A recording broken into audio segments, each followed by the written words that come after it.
오늘 우리가 받을 하나님 말씀 함께 봅니다. 누가복음 15장입니다. 누가복음 15장 11절에서 24절까지 말씀입니다.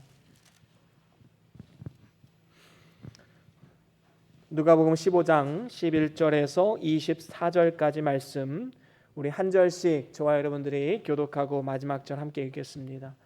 또 가라사대 어떤 사람이 두 아들이 있는데 그 둘째가 아비에게 말하되 아버지여 재산 중에서 내게 돌아올 분깃을 내게 주소서 하는지라. 아비가 그 살림을 각각 나눠 주었더니 그 후 며칠이 못되어 둘째 아들이 재물을 다 모아 가지고 먼 나라에 가 거기서 허랑방탕하여 그 재산을 허비하더니 다 없이 한 후 그 나라에 크게 흉년이 들어 저가 비로소 궁핍한지라. 가서 그 나라 백성 중 하나에게 붙여 사니 그가 저를 들러 보내어 돼지를 치게 하였는데 저가 돼지 먹는 쥐엄 열매로 배를 채우고자 하되 주는 자가 없는지라. 이에 스스로 돌이켜 가로되 내 아버지에게는 양식이 풍족한 품꾼이 얼마나 많은고 나는 여기서 주려 죽는구나. 내가 일어나 아버지께 가서 이르기를 아버지여 내가 하늘과 아버지께 죄를 얻었사오니 지금부터는 아버지의 아들이라 일컬음을 감당치 못하겠나이다. 나를 품꾼의 하나로 보소서 하리라 하고 이에 일어나서 아버지께로 돌아가니라. 아직도 상거가 먼데 아버지가 저를 보고 측은히 여겨 달려가 목을 안고 입을 맞추니 아들이 가로되 아버지여 내가 하늘과 아버지께 죄를 얻었사오니 지금부터는 아버지의 아들이라 일컬음을 감당치 못하겠나이다 하나 아버지는 종들에게 이르되 제일 좋은 옷을 내어다가 입히고 손에 가락지를 끼우고 발에 신을 신기라. 그리고 살찐 송아지를 끌어다가 잡으라 우리가 먹고 즐기자. 이 내 아들은 죽었다가 다시 살아났으며 내가 잃었다가 다시 얻었노라 하니 저희가 즐거워하더라. 아멘.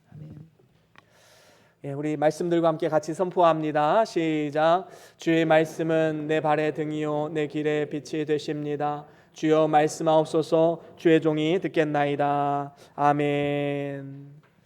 예, 오늘은 누가복음 15장 11절에서 24절 말씀으로 둘째 아들의 회개라는 제목으로 말씀을 나눠보기를 원합니다.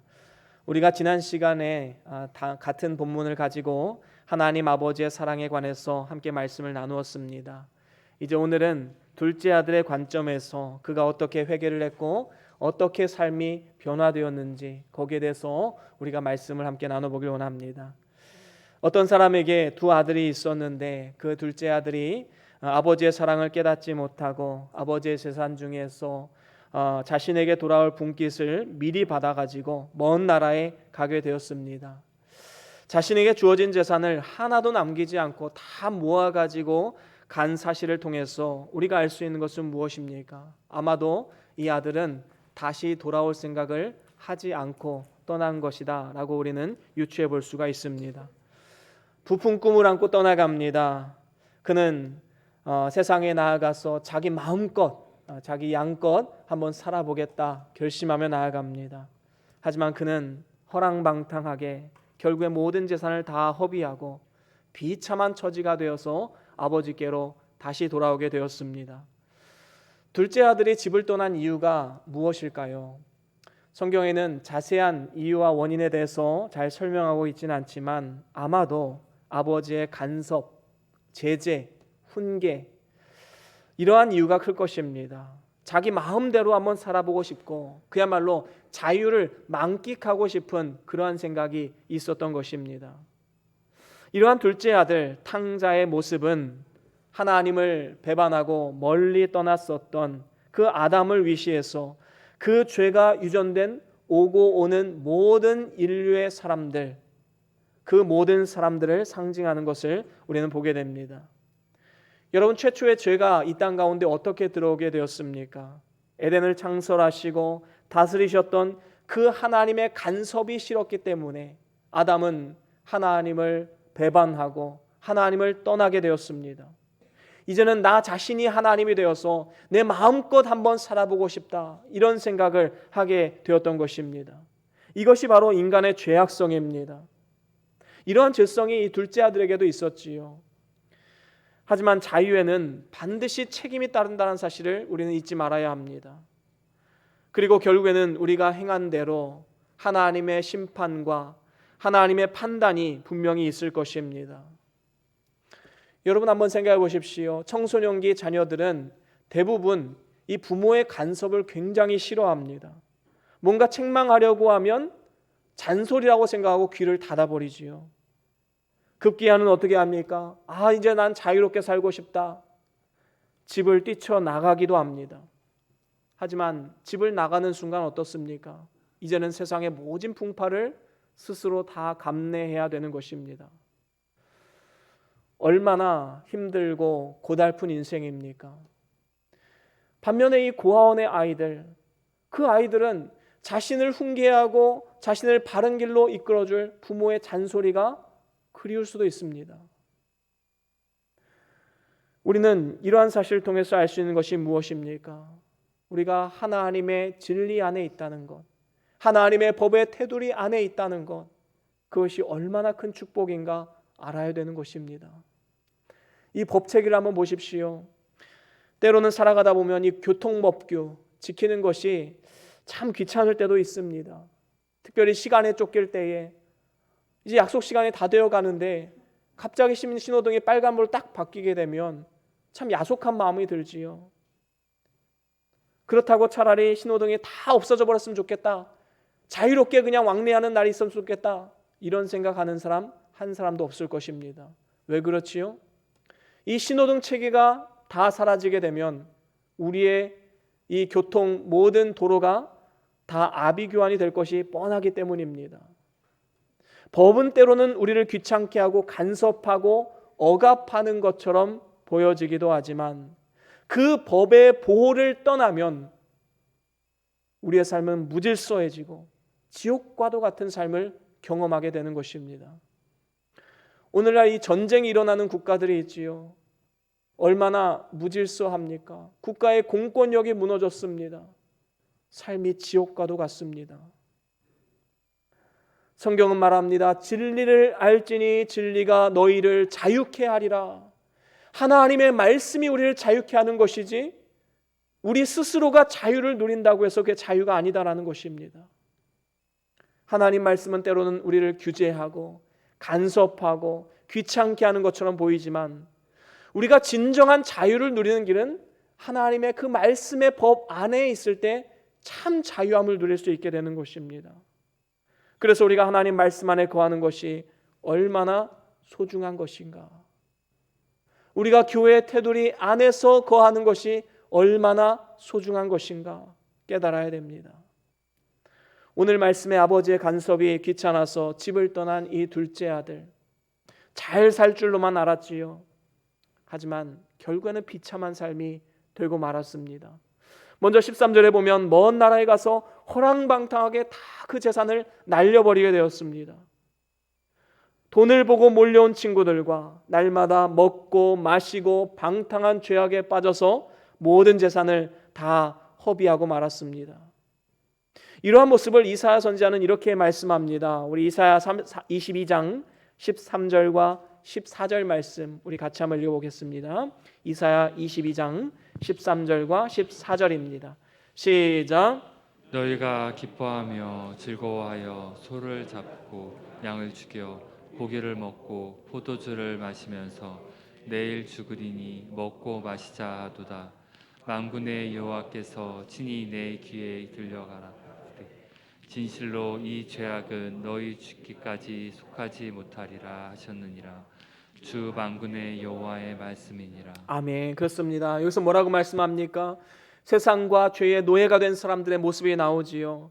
오늘 먹고 죽자라는 생각으로 술을 마시고 마치 내일이 없는 것처럼 오늘 죄를 짓고 살아갑니다. 하지만 이 모든 것을 아시고 심판하시는 하나님께서 불꽃 같은 눈동자로 다 지켜보고 계심을 분명히 알아야 합니다. 이 세상에서의 쾌락은 언젠가는 다 끝이 있습니다. 100년, 1000년 먹고 마실 돈을 쌓아놨다 할지라도 그 돈은 순식간에 한순간에 사라질 수도 있는 것이고, 더 나아가서 우리가 죽게 될 때에 아무것도 가지지 못하고 죽게 됨을 우리는 보지 않습니까?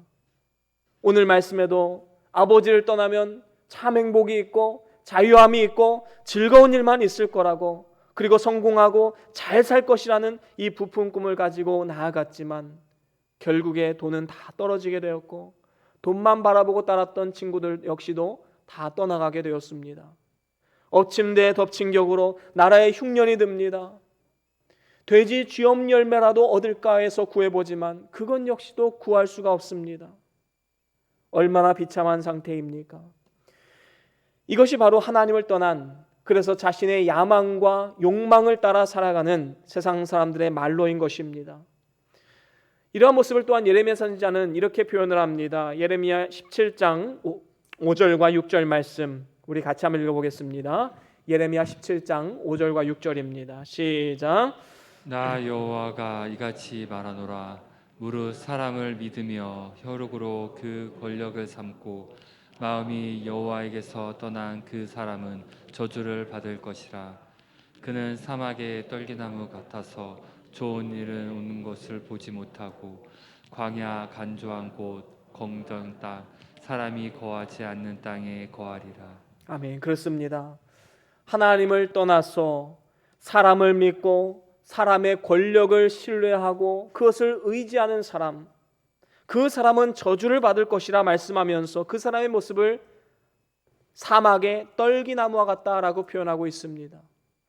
여러분이 사막의 떨기나무, 그 어떠한 열매도 맺을 수 없고 그 메마른 땅에 근근히 살아가는 모습, 더 이상 어떤 생물도 깃들지 않는 그러한 나무가 되어버리고 마는 것입니다. 우리가 이러한 어리석음을 범하지 않으려면 속히 회개하고 우리 하나님께로 돌아와야 합니다. 둘째 아들이 그래도 잘한 일은 무엇입니까? 그 환난과 그 고통 속에서 비참한 현실 가운데 자신의 신세를 한탄하면서 실패와 절망 가운데 남은 인생을 보냈던 것이 아니라 결국에 아버지께로 돌아왔다는 것, 이것이 참 잘한 일이지요.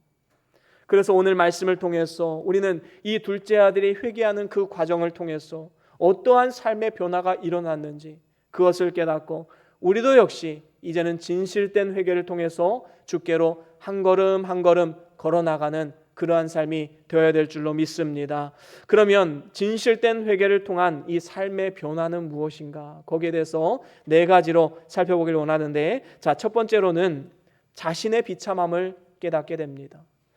우리가 진실된 회개를 하나님께 올려드리면요, 우리 자신이 얼마나 비참한 존재인지, 우리가 얼마나 연약한 존재인지 깨달을 수밖에 없습니다. 둘째 아들은 아버지 말씀을 거역하고 집을 나올 때에는 무엇이든지 내가 할 수 있다, 아주 교만한 마음, 자신감, 이러한 것을 가지고 나아갔습니다. 하지만 세상에 나가보니 그게 아니지요. 온갖 고통과 고난에 시달리면서 이제는 깨달은 것이 있는데 그것이 바로 우리 자신의 비참함입니다. 내가 이렇게 비참한 존재였구나. 내가 이렇게 연약한 존재였구나. 특별히 오늘 본문 16절에 보면 돼지 먹는 쥐엄 열매로 배를 채우고자 하되 주는 자가 없는지라. 정말로 밑바닥까지 내려간 자신의 모습을 바라보게 되었습니다. 하지만 이렇게 자신의 비참함을 깨닫는다는 것은 회복의 신호탄이기도 합니다. 만약에 믿음에서 떠나갔는데 오히려 모든 일이 잘 되고 행복하다? 이건 오히려 저주입니다. 반면에 믿음에서 떠난 즉시로 실패와 낭패를 당하는 것, 이것은 회개의 동기가 될 수 있기 때문에 지나고 나면 큰 축복이 되는 경우가 많이 있지요.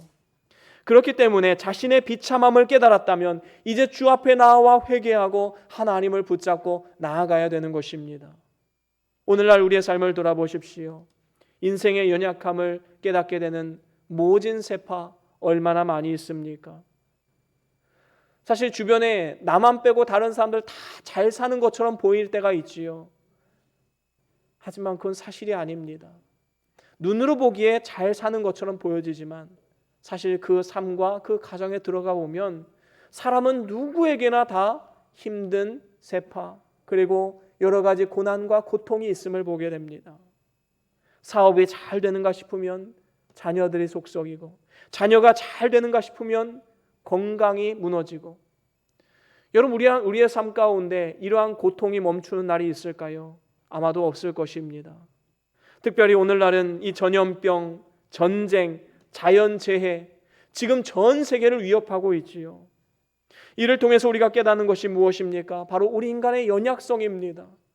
이 눈에 보이지도 않은 작은 바이러스 앞에 벌벌벌 떨 수밖에 없는 우리 인간의 연약함, 기근과 지진과 같은 자연재해 앞에 삶의 터전이 다 무너져 내린 그런 인간의 무능력, 더 나아가 죄의 유혹, 사단의 미혹 앞에 속수무책으로 넘어질 수밖에 없는 우리의 연약함, 우리의 비참함, 이러한 우리의 상태에 있음을 깨달아야지만 하나님께로 회개하고 돌아올 수가 있는 것입니다. 세상 사람들이 왜 예수님을 믿지 못할까요?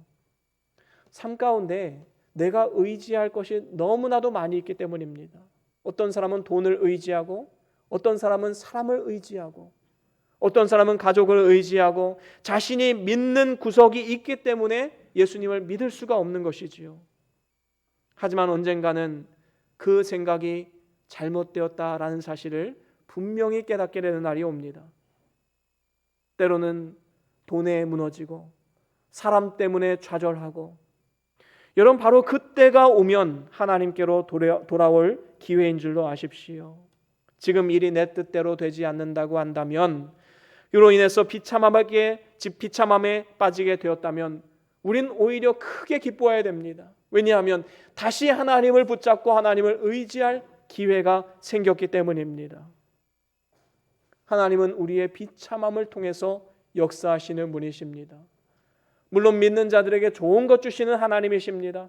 하지만 때로는 하나님을 바라보고 의지하게 하기 위해서 우리의 삶 가운데 고난 또는 징계를 주시는 하나님임을 우리는 절대로 잊어서는 안 되는 것입니다. 바로 그 비참함을 깨달았을 때 우리는 하나님께 돌아와야 된다. 늘 마음판에 새기시고 하나님을 붙잡고 의지하는 우리의 삶이 될 수 있기를 간절히 축원합니다. 그런가 하면 두 번째로는 하나님의 풍성한 은혜에 우리는 감사하게 됩니다. 여러분, 진실된 회개를 하나님 앞에 올려드리면요, 우리의 삶에 감사가 넘칩니다. 자신의 비참함을 깨닫는 데서 멈출 것이 아니라 이제 돌아왔을 때 하나님의 풍성한 은혜가 있음에 우리는 감사할 수밖에 없는 것이지요. 오늘 본문에서도 둘째 아들은 17절에 보니까 내 아버지에게는 양식이 풍족한 품꾼이 얼마나 많은고, 그런데 나는 여기서 줄여 죽는구나. 그는 아버지의 집에 그 풍성함을 떠올렸습니다. 이전에는 아버지 집에 거하면서 입고 먹고 쓰고 하는 모든 것들이 다 당연한 것이라고 여겼었는데, 그것이 당연한 것이 아니라 하나님의 은혜였구나, 이것을 깨닫게 된 것이지요. 그렇습니다. 우리가 당연하게 생각하는 모든 것이 사실 당연한 것이 아닙니다. 여러분, 지금 코로나로 인해서 일상이 무너진 지 지금 2년 수개월이 지났습니다. 우리가 언제 마스크를 벗고 생활했는지 기억조차 가물가물해집니다. 여러분, 이전에 마스크 벗고 생활했을 때, 일상이 무너지지 않았을 때 감사하셨습니까? 지금 오히려 그 일상이 무너지고 나니까 그때 우리가 일상을 누렸던 것이 얼마나 감사했는가 깨닫게 되지 않습니까? 사람들이 감사가 메마른 이유가 무엇입니까? 지금 내가 건강한 것이 당연하고, 숨을 쉬는 것이 당연하고, 굶지 않고 밥을 먹는 것이 당연하다고 생각하기 때문이 아닙니까? 오히려 직장에서 승진이 안 되면 불평과 불만이 있고, 사업을 해서 성공하지 못하면 불평과 불만이 생기고, 자녀들이 공부 잘해서 좋은 대학 가고 좋은 데 취업하지 않으면 불평과 불만이 생기는 모습, 혹시 우리의 모습은 아닙니까? 모든 것을 당연하다라고 생각할 때 우리는 영적인 깊은 불행에 빠지게 되는 것입니다. 삶이 만족스러워지지 못합니다. 주변 사람들과 다른 사람들과 끊임없이 비교를 합니다. 저 사람은 있는데 난 왜 없느냐? 늘 불평과 불만 속에서 살아가게 됩니다. 우리가 언제까지 이렇게 살아가야겠습니까? 우리는 환경에 관계없이 하나님이 지금 나에게 주신 것이 무엇인가? 여러분 하나하나 적어보십시오. 쥐어 짜내듯이 한번 적어보십시오. 하나님은 그의 삶 가운데 은혜를 주시는 것입니다. 다윗은 이런 고백을 했습니다. 시편 36편 8절입니다. 우리 같이 한번 읽어볼까요? 시편 36편 8절 시작. 저희가 주의 집에 살찌는 것으로 풍족할 것이라. 주께서 주의 복락의 강수로 마시우시리이다. 아멘. 그렇습니다. 여러분 다윗은요 우리가 잘 알듯이 너무나도 인생 가운데 고단한 인생을 살았던 사람입니다. 노년에 왕이 되어서 참 편안한 생활을 하기도 했지만 그의 인생의 전반적인 삶은 고난과 고통, 시달림의 연속이었습니다. 때로는 장인 사울을 피해서 산속에 숨어들기도 하고 광야에 거하기도 했습니다. 때로는 가드왕 아기스 앞에서 침을 흘리면서 미친 채 하면서 도망쳐 나온 그러한 일들도 있었습니다. 얼마나 비참한 인생입니까? 그런데 놀라운 것은 이러한 모든 상황 속에서도 주님의 은혜를 생각하니까 작은 것 하나에도 감사가 되는 겁니다. 살찐 것으로 풍족함이 넘치고 복락의 강수를 언제든지 마실 수 있다. 하나님으로부터 나오는 그 은혜의 강물을 마실 수 있음에 그는 늘 감사하고 기뻐할 수 있었던 것입니다. 여러분 하나님을 바라보며 감사하는 자에게는 낭만과 불안 대신 찬송이 넘칩니다.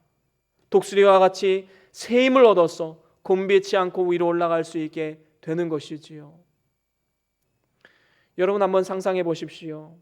지금 내가 누리는 것, 가지고 있는 작은 것 하나라도 만약에 이것이 없다라고 생각해 보십시오. 우리가 매일 마시는 산소, 우리가 먹는 밥, 물, 직장, 자녀, 집, 여러분 우리가 감사할 제목들이 얼마나 많이 있습니까? 그런데 어리석은 사람들은 무엇을 보지요? 없는 것을 봅니다. 누리는 것을 보는 것이 아니라 없는 것을 보면서 불평을 하지요. 우리가 비천한 현실 가운데서도 감사할 것을 찾는다면 얼마든지 찾을 수 있습니다. 오히려 하나님 앞에 풍성한 감사를 올려드릴 수 있는 삶이 우리의 삶 아닙니까? 여러분 기억하십시오. 감사는 태도의 문제입니다. 감사는 절대로 환경의 문제가 아니라 태도의 문제입니다. 사도 바울이 감옥 안에서도 하나님을 찬송할 수 있었던 것은 현실이 좋아서가 아닙니다. 그 무너진 현실 가운데 하나님 앞에 감사할 수 있는 것, 구원해 주심으로 감사, 부족하고 연약한 나를 하나님의 사도로 세워주심에 감사, 복음을 전할 수 있는 건강 주심에 감사, 마치 쥐어 짜내듯이 사도 바울은 감사거리를 찾고 또 찾았던 것입니다. 그리고 하나님께 감사의 찬송을 올려드렸습니다.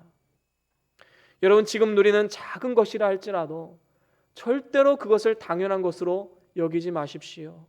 하나님 앞에 감사해야 됩니다. 그러면 우리의 삶은 분명히 달라집니다. 그런가 하면 세 번째로는 이제는 죄에서 돌이키게 됩니다. 진실된 회개를 하는 사람, 이제는 그 죄에서 나와야 되지요. 둘째 아들이 부끄러움을 무릅쓰고 자존심을 버리고 겸손하게 아버지의 집으로 돌아올 때 그 마음가짐을 한번 상상해 봅시다. 어떤 마음이 있었을까요? 아마도 이런 마음이 있었을 것입니다. 이제 내가 다시는 아버지의 집을 떠나지 않으리. 내가 이제 다시는 아버지를 배신하지 않으리. 그러한 결단 있지 않았겠습니까? 오늘 본문 18절에 이러한 탕자의 마음이 잘 나와 있습니다. 내가 하늘과 아버지께 죄를 얻어 싸우니, 그 마음의 원통함, 그 마음의 후회를 이 말씀을 통해서 우리는 느낄 수가 있지요. 21절에 또 반복을 합니다. 내가 하늘과 아버지께 죄를 얻어 싸우니. 얼마나 원통하고 얼마나 이러한 하나님 앞에 비참한 모습을 깨달았으면 이러한 고백을 두 번씩이나 했겠습니까? 아버지를 떠나 죄를 지었던 것이 결국에는 하나님께 죄를 짓는 것이다 라는 것을 깨달았던 것입니다. 그렇습니다. 사람에게 범죄하고 사람과 막혀버리면 하나님과도 막히게 됩니다. 그래서 우리가 사람 앞에 그리고 하나님 앞에 죄를 지은 것이 생각나거든 속히 돌아와서 하나님 앞에 회개하며 그 자리에서 돌이켜야 됩니다. 잠언 28장에 보면 이런 말씀이 있지요. 우리 함께 읽어볼까요? 잠언 28장 13절입니다. 우리 같이 한번 읽어보겠습니다. 시작. 자기의 죄를 숨기는 자는 형통치 못하나 죄를 자복하고 버리는 자는 불쌍히 여김을 받으리라. 아멘. 그렇습니다. 하나님은 죄를 자복하고 버리는 자를 긍휼히 여기시고 불쌍히 여기시는 분이십니다. 오늘 말씀에서도 이 아들이 죄의 자리에서 돌이켜 왔을 때 아버지는 아들의 죄를 묻지 않았습니다. 야, 너 왜 그렇게 했니? 너 정말 못된 아이구나. 책망하지 않으셨어요. 그저 안아주십니다. 자신의 죄를 고백하는 자녀를 어떻게 안아주지 않을 수가 있겠습니까? 어떻게 불쌍히 여기지 않을 수가 있겠습니까? 우리 주님께서도 말씀하셨습니다. 애통하는 자는 복이 있나니 저희가 위로를 받을 것이며, 우리가 애통하며 회개하는 심령으로 나아가면 하나님의 진정한 안아주심, 위로하심을 경험할 수 있게 되는 것입니다. 여러분, 우리 마음 가운데 자리 잡고 있는 이 죄악된 습관, 옛사람의 성품 얼마나 많이 있습니까? 이러한 죄에 대해서 우리는 애통하는 마음이 있어야 합니다. 물론 예수를 믿으면 그 죄로 인해서 정죄함은 받지 않습니다. 하지만 이 정죄를 받지 않는다라는 것이 그 모든 죄가 사라진다라는 것을 의미하는 것은 아닙니다. 우리 마음과 생각 속에는 여전히 죄가 자리 잡고 있고 죄의 영향력 아래 살아가고 있습니다. 그 죄가 하나님 아버지와의 영적인 교제를 방해하기 때문에 우리는 속히 그 자리에서 나와서 돌이켜 하나님 앞에 순종해야 되는 것입니다. 그것은 입술의 고백으로만 끝나는 것이 아니라 삶의 열매로 나타나야 되는 것이지요. 물론 오늘 우리가 은혜 받았다고 해서 우리의 인생이 180도 한순간에 바뀌는 일은 그렇게 많이 일어나지 않습니다. 미웠던 남편이 갑작스럽게 사랑스러워진다?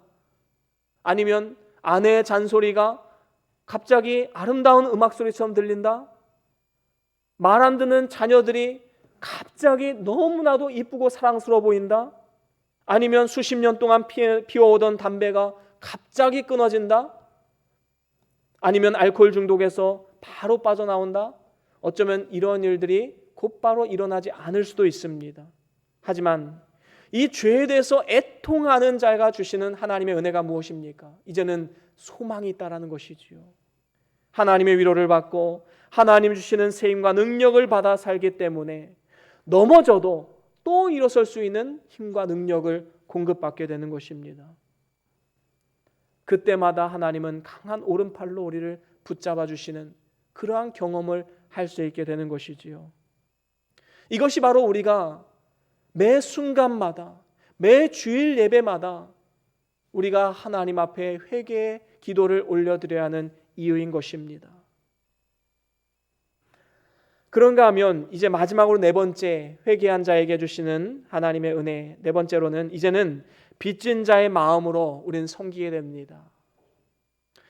오늘 본문 19절에 보면 둘째 아들이 집으로 돌아가기를 결단하고 이런 고백을 하게 됩니다. 지금부터는 아버지의 아들이라 일컬음을 감당치 못하겠나이다. 나를 품꾼의 하나로 써 주시옵소서. 여러분, 이 죄를 회개하고 아버지의 집으로 들어가는 이 탕자의 마음은 당당할 수가 없지요.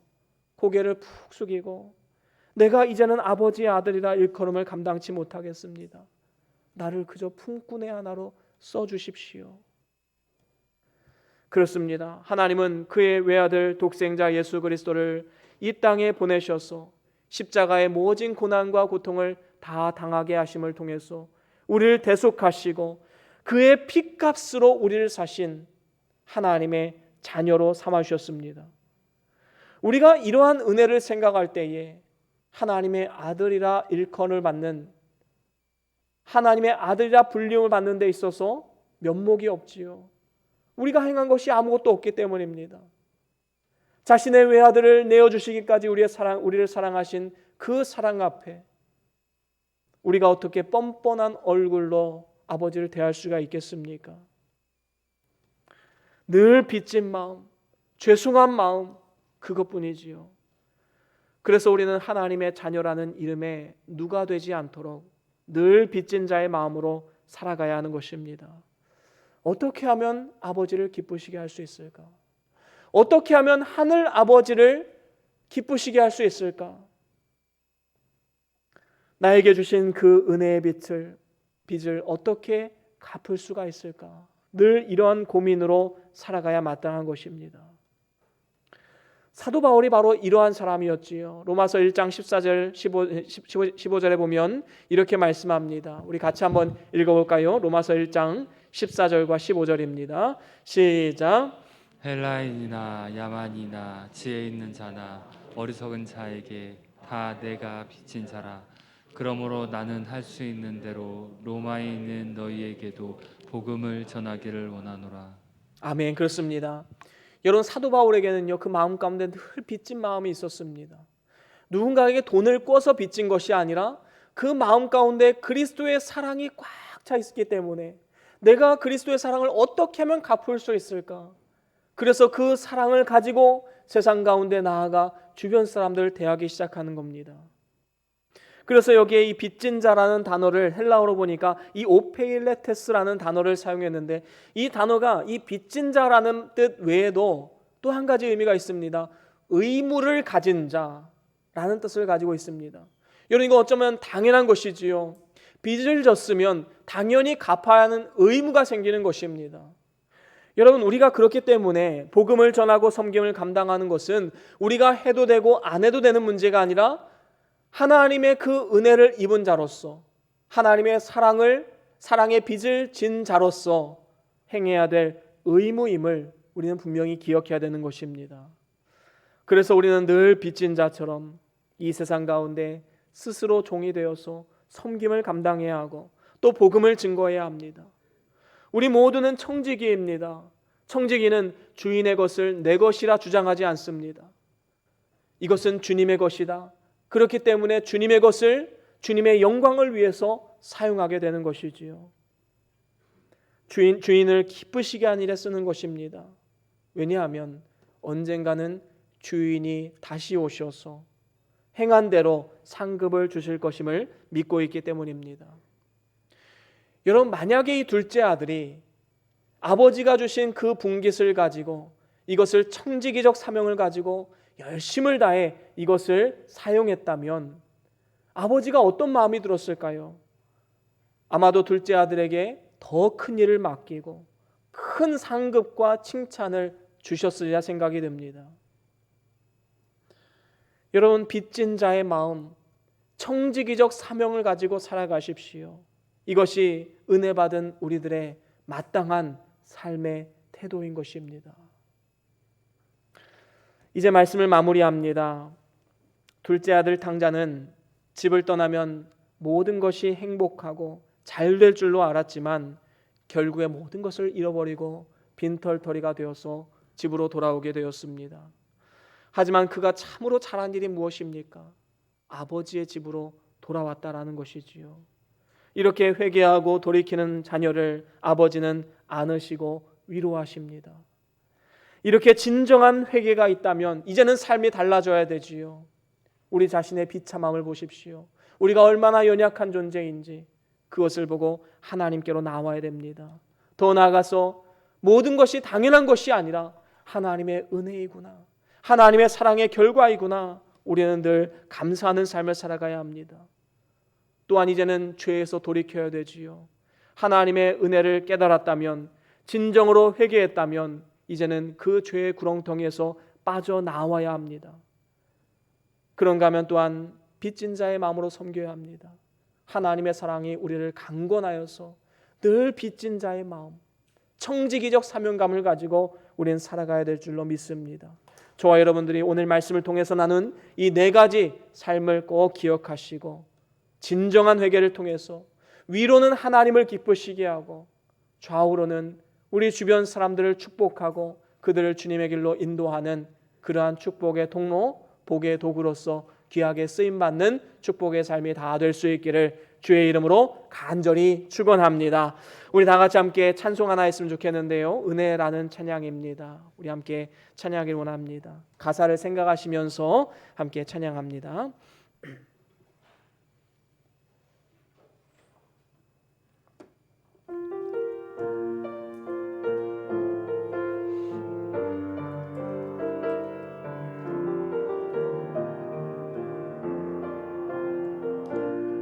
내가 누려왔던 모든 것들이 내가 지나왔던 모든 시간이 내가 걸어왔던 모든 순간이 당연한 것 아니라 은혜였어. 아침 해가 뜨고 저녁에 노을 봄의 꽃향기와 가을의 열매 변하는 계절의 모든 순간이 당연한 건 아니라 은혜였소.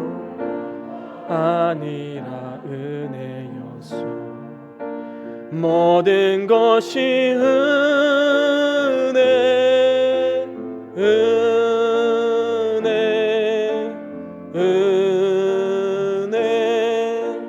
한없는 은혜 내 삶에 당연한 것 하나도 없었던 것을 모든 것이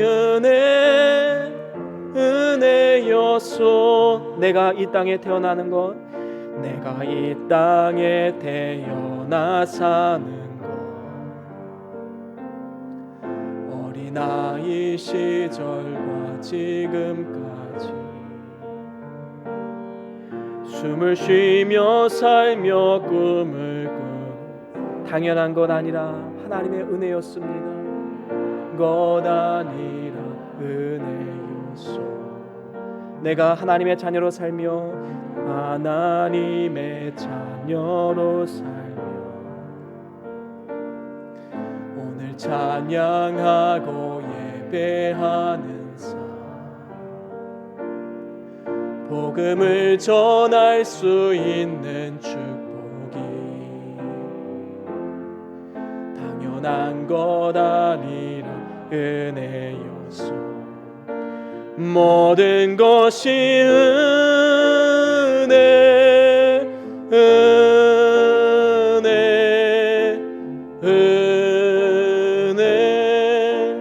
한없는 은혜 내 삶에 당연한 것 하나도 없었던 것을 모든 것이 은혜였소. 모든 것이 은혜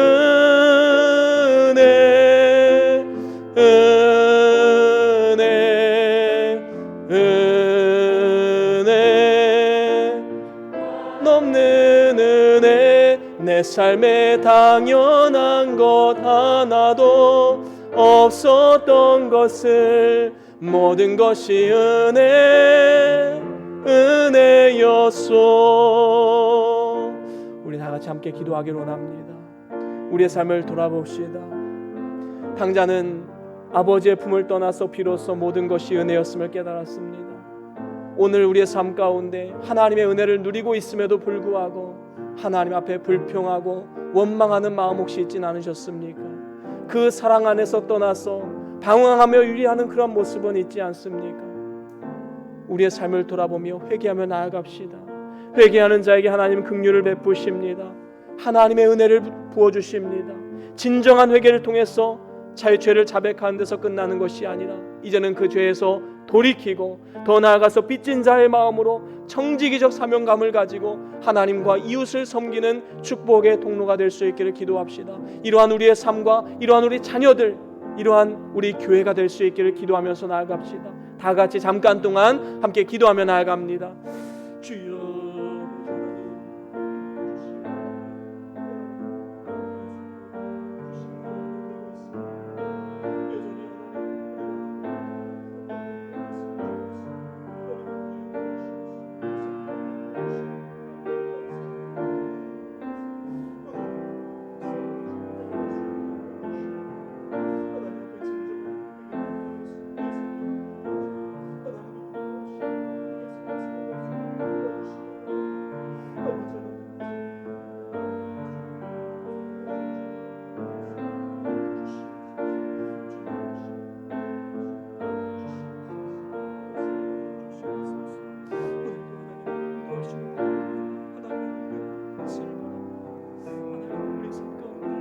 은혜를 부어주시고 오늘 도우시는 주의 능력을 경험하는 축복의 삶이 될 수 있도록 도와주시옵소서. 주여 아버지 도와주시기 바랍니다. 주여 아버지 도와주시옵소서. 존귀하신 하나님 아버지, 오늘 우리의 삶을 돌아보면서 주님 앞에 회개하며 나아갑니다. 하나님이 많은 은혜를 주셨음에도 불구하고 그 모든 것을 당연한 것으로 여기고 감사하지 못했던 우리의 연약한 심령을 주님 앞에 고백하며 나아갑니다. 이 시간 우리가 작은 것 하나에도 감사하고 주님 앞에 바로 설 수 있도록 인도하여 주시고, 늘 죄에 대한 회개함을 통하여서 이제는 그 죄에 대한 자백에서 끝나는 것이 아니라 그 죄악에서 돌이켜 일어서고 더 나아가서 빚진 자의 마음, 사명자의 마음으로 하나님을 위해서, 이웃을 위해서 섬기는 믿음의 삶을 살아갈 수 있도록 은혜 위 은혜를 더하여 주시옵소서. 그래서 우리가 우리 주님의 품 안에 안기는 그날에 하나님의 크신 위로와 축복, 칭찬과 영광과 상급을 받아 누리는 복된 삶이 다 될 수 있도록 은혜 위 은혜를 더하여 주시옵소서. 모든 것 주님께 감사드리오며 우리 주 예수 그리스도의 이름으로 간절히 기도드리옵나이다. 아멘.